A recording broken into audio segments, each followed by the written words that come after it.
So good afternoon, and thank you for joining me for the Bioxyne Limited Investor Webinar. I'm Jane Morgan, the Investor and Media Relations Manager, and today I'm joined by Managing Director Sam Watson. Today we'll have a presentation followed by a Q&A session. So to ask questions throughout today's presentation, please use the Q&A function, which can be found at the bottom of your screen. Sam, I'll hand over to you. Thanks, Jane. Good afternoon, everyone. Thank you very much for tuning in today to the Bioxyne shareholder and investor webinar. My name is Sam Watson. I'm the Managing Director of Bioxyne and the CEO and founder of Breathe Life Sciences. So Bioxyne is listed on the ASX, as I'm sure hopefully most of us are aware. The ticker is BXM, and our market cap today is around 28 million. So we have a 20-odd page presentation to go through together, and we'll skip over the disclaimer and notice, but please do read through that at your leisure, and we'll dive straight in. So looking at the Bioxyne business, we can divide it into two divisions or two verticals. So Breathe Life Sciences on the business-to-business side, which is focused on pharmaceutical and consumer health products, manufacturing, wholesaling, business-to-business partnerships. And then Dr. Watson, which is our direct-to-patient, direct-to-consumer brand. And that's across the UK, Europe, Japan, and also Australia on medical cannabis. So just to give you a little overview of where we are. So FY24, we finished just shy of 10 million revenue, which was up about 80% from the prior year, FY23. So strong growth and a strong improvement in gross profit margin. So this is gross profit margin after all selling costs, up from 28% in 23 to 36% in FY24. You may have seen recently that we signed two significant contracts in the Australian market for primarily THC gummies, which is a new product we've brought out over the last couple of months.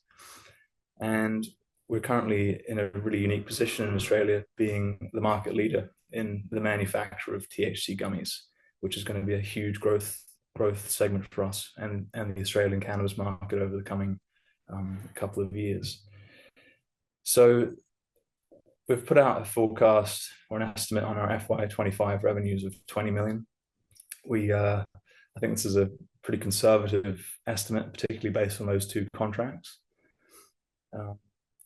So just the one contract was estimated to be for 28 million over 2 years. You may have seen yesterday or the day before we announced a second contract with an existing client to increase both gummy and flower production.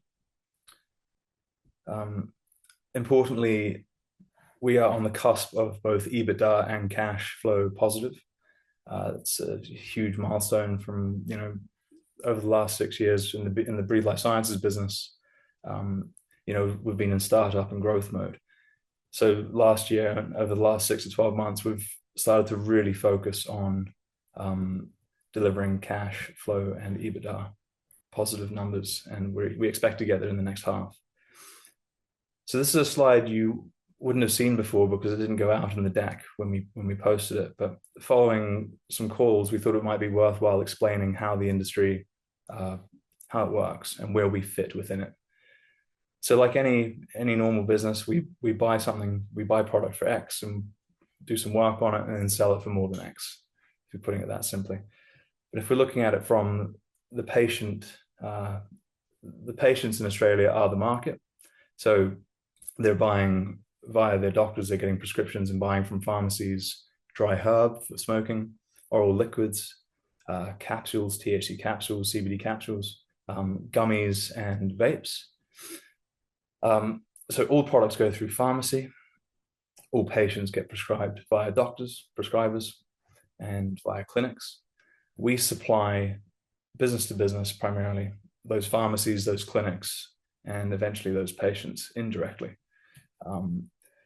So we sit as a manufacturer, an importer, what's called a sponsor, and also a wholesaler. So in terms of the products that we purchase, we're buying flower from over a dozen cultivators around the world, so THC flower. We're buying active pharmaceutical ingredients like THC and CBD, bringing those into our manufacturing facility, turning them into higher value products such as gummies or 10-gram flower pots, and then distributing those into the market, which eventually get into the hands of patients. So the Australian market has sort of caught the attention of the world in terms of its growth. So in 2018, there were, I think, around 18 or 20,000 patients in Australia for cannabis. As of 2024, we estimate there's more than 1 million. And we've done a little bit of sort of calculation based on TGA and published numbers, which 1.1 million. That's our estimated size of the Australian market, the number of patients. So it's experiencing super high growth. And we think it's almost around $1 billion a year now. So just going into our supply chain a little bit, we work with suppliers in North America, South America, UK, Europe, South Africa, and also in Asia, supplying those raw materials to us. We are not a cultivator. We operate a capital light business. But we also, we're focusing on manufacturing, sales, and distribution, so downstream, higher value. And we've got the same setup replicated in each market we operate in. So in Australia, pharmaceutical GMP certified lab, manufacturing, storage, distribution, sales. Same in the UK, same in the Czech Republic, and the same in Japan. So over the last 6 years, we've built extensive networks in the world of cannabis with accredited suppliers and partners all over the world. So for Bioxyne, Bioxyne's been listed since 2002, I think. It's a long year, a long time, 20 years. But the real pivot in the business and the real inflection point was its acquisition of Breathe Life Sciences in May of 2023. And since then, we've invested heavily into our pharmaceutical operations, primarily in Australia. So that's our licensed manufacturing facility, the importation, distribution, storage, and so on. And we're starting to see the results of that, particularly over the last 6 months. But what we'll see going forward is a completely, new and upgraded Bioxyne. So once again, we're on the cusp of EBITDA and cash flow positive, and that's been, an amazing thing to sort of almost get towards, whilst maintaining the growth rate that we've experienced over the last, couple of years.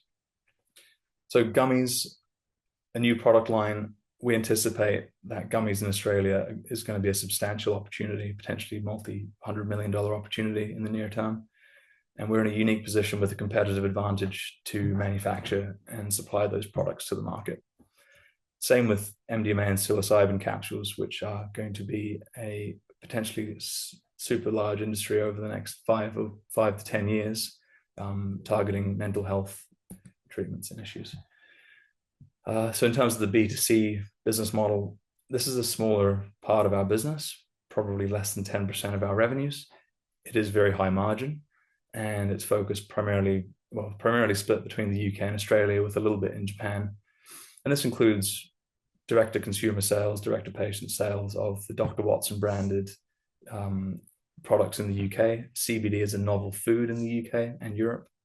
And in Australia, what we're counting here is sales to pharmacy of the Dr. Watson branded products. B2B has been the real growth driver, particularly in Australia. And this includes, manufacturing for third-party clients. The Australian market has grown so quickly that demand has outpaced local supply. So there's been a big gap in terms of products manufactured, products supplied to the Australian patients that have been manufactured overseas. So where Breathe Life Sciences and Bioxyne fits into that is we're trying to bring all that manufacturing onshore. And that obviously, creates jobs in Australia. It builds local supply, consistent supply, and ultimately will lead to a more competitive market. Where we also see the potential is building our business in Australia as a international supplier to foreign and international medical cannabis markets. So obviously that's underpinned by our manufacturing intellectual property, our licensing in Australia with GMP certification from the TGA. I thought it might be worthwhile showing a little video sneak peek inside the production facility. So this is our gummy room. This has been set up over the last 3 months. The team have done incredibly well to get it to where it is so quickly. And this is really, really exciting because this one room and the equipment you're seeing here can pump out around 60,000 gummies per day at the moment. So in terms of current capacity, this one room has around, we can generate perhaps around $1.5 million per month in sales. So it took us less than 3 months to set up, and around $500,000. So we, as a business, we have a pretty strong return on investment, return on invested capital.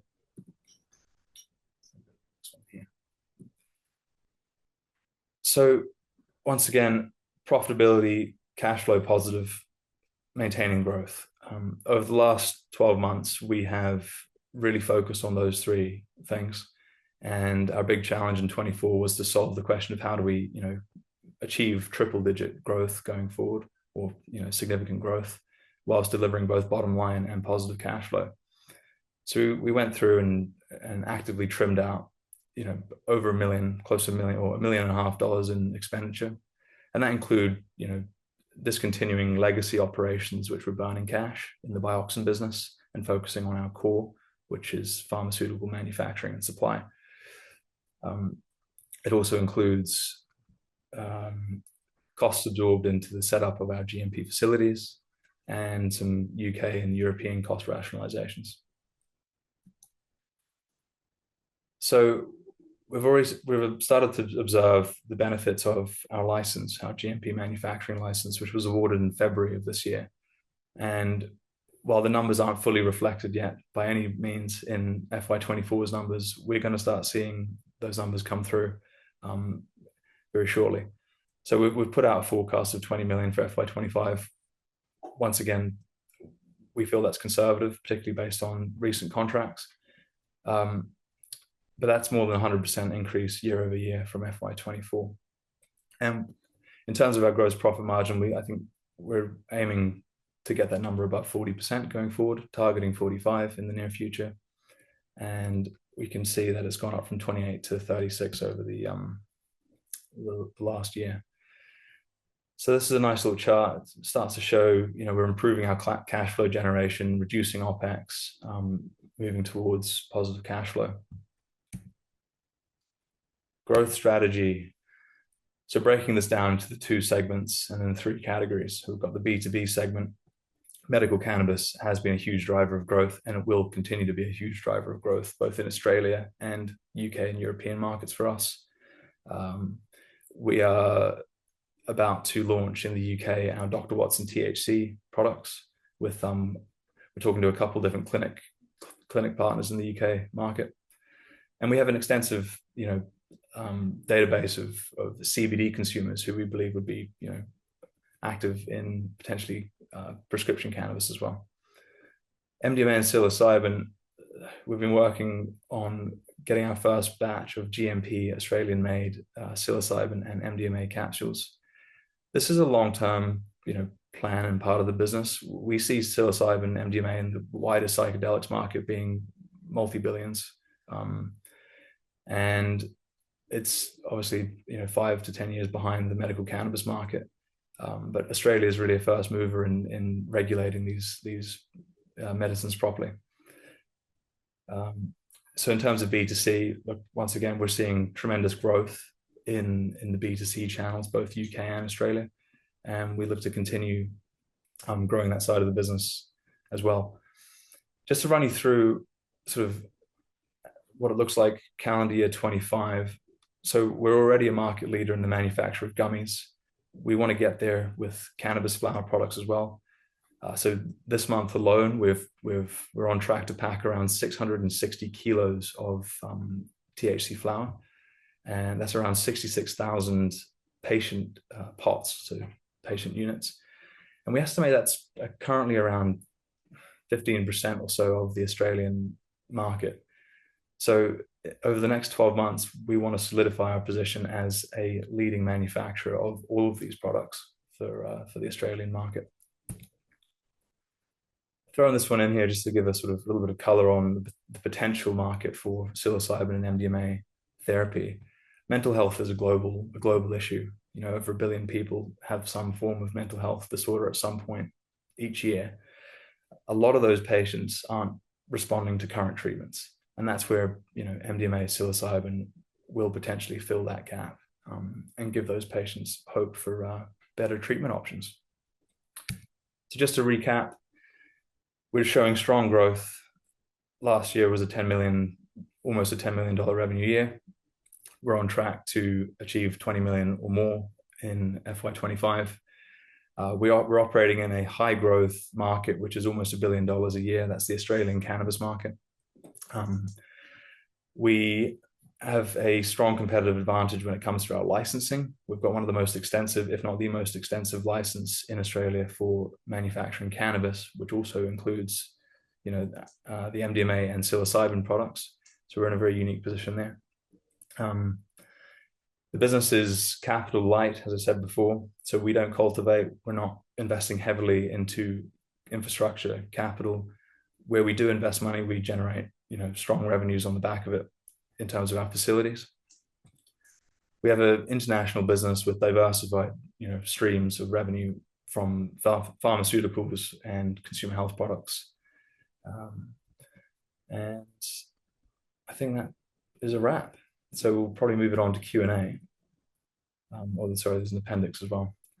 No, that's okay. Thank you, Sam. I think that's it's a great presentation. And for anyone that is interested in looking more into the appendix, please look at the ASX announcement, which was lodged with the ASX and is on our company website. But again, please feel free to send through Q&A through the Zoom Q&A function, which can be found at the bottom of your screen. Let me just kick off with the first question. So, okay, compliance question. So how do you ensure compliance with evolving regulations in the medicinal cannabis and even psychedelics industries? So we have a pretty good regulator in Australia. The TGA are incredibly proactive in laying down, I suppose, the law and the regulations. And they've shown that again with psilocybin and MDMA. The therapeutic goods order that they've put out is highly thought through. They've done a huge amount of research and work behind putting that out to the market. So for operators like us, we can refer back to that, and it's pretty clear cut. What we also do, and I think we're lucky to have a reasonably strong relationship with all the various regulators that we work with. So the Office of Drug Control, the TGA, we can reach out to them by email, pick up the phone, and they're always happy to oblige and answer questions. So it is obviously an evolving landscape, but it's a really important question because our business relies on being compliant and staying up to date with regulatory changes. Wonderful. Okay, next question. So can you elaborate on the capacity of your GMP facility in Queensland, especially after its recent expansion? Yeah, it's a moving target as well. So it's grown unbelievably quickly. I mean, so 12 months ago, I think we had a team of 7. We now have a team of 30 in the Australia facility. In terms of current capacity, so gummies at the moment, we're around 1.5 million a month in total capacity. We're looking to expand that to closer to $3 million a month. Over the next 6 to 12 months. We've already started investing into getting there. In terms of flower packing, manufacturing capacity, it's around $750,000 a month at the moment that we can do. And then there's obviously oral oil products, vapes, other medicines that we can manufacture on site, which are currently smaller, but there's potential room for growth. We kind of answered the next question, but so just further from that then, are there any supply chain risks that could affect the ability to meet demand? There are, and we do try and mitigate that best as possible. I mean, so last year we had a quarter where I think the Office of Drug Control were absolutely swamped with permit applications, and they're typically very good, only taking 10 days or so to return permits, so issue permits for import. That got blown out to, I think it was 50 days or so at one point. So that hampered our revenue for that quarter. I think last year we probably lost out on at least $500,000, maybe even $1 million of revenue because of that. So we have obviously changed the way we go about getting permits, and we now sort of map it out for at least 6 months in advance to make sure we don't run into those issues again. We've diversified our supply chain in terms of we're plugged in with licensed, accredited, audited suppliers in South America, Switzerland, other European countries, North America, Canada. So we do have a lot of reliable partners, and if one goes down or something happens, we can always switch to another country. Wonderful. I'm changing tact a little bit here. We've got a lot of questions coming through, but okay, so next one's about revenue growth. So does the revenue growth only come from Australia, and what other markets are you looking to deliver products that are manufactured here into? At the moment, the revenue growth is primarily from Australia. However, we are well positioned to start, growing substantially in the UK on the medical cannabis front. And I think that's something to watch out for over the next 24 or 12 months and beyond. The UK market's a huge opportunity, obviously almost three times the population size of Australia.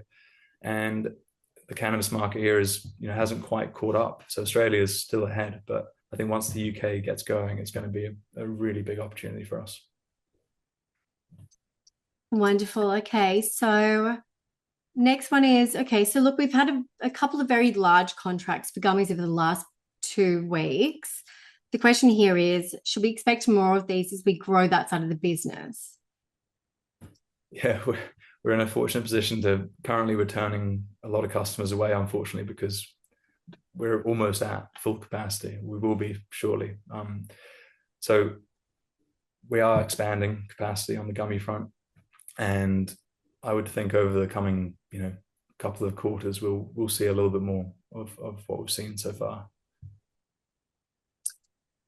Okay, wonderful. So next one, okay, so you've got revenue guidance in the market at circa 20 mil for FY25, with EBITDA positive for second half of FY25. How do we think about the margins from here? I think we're actually on track for both cash and EBITDA positive this half. So first half 25. We're feeling pretty strong. I mean, it's great to finally, as a founder, you see a business go from 0 to 5 years later, you've grown a significant amount, and to start seeing potential for positive cash generation, it's a good feeling. It's something that's really exciting, I think, of me, but I think the wider team as well. And look, I think just finally, what should shareholders be looking forward to from a news flow perspective in the next 3 to 6 months? Well, we obviously have the end of year report going out. We've got a quarterly coming out in the next few weeks, which I think is going to be a really strong result. We signed an agreement with a UK license holder to manage the import and distribution in the UK before we get our own licenses here. I think keep an eye out for any potential contract or agreement with UK distributors to give an indication of where the market will go for us. Wonderful. Well, thank you again. I think that's all we've got time for today. Thank you for joining us for the Bioxyne Limited investor webinar. If we've missed any of your questions, please feel free to reach out via the contact details on the bottom of our ASX releases. But thank you all for joining us. Brilliant. Thank you. Thanks, Jane.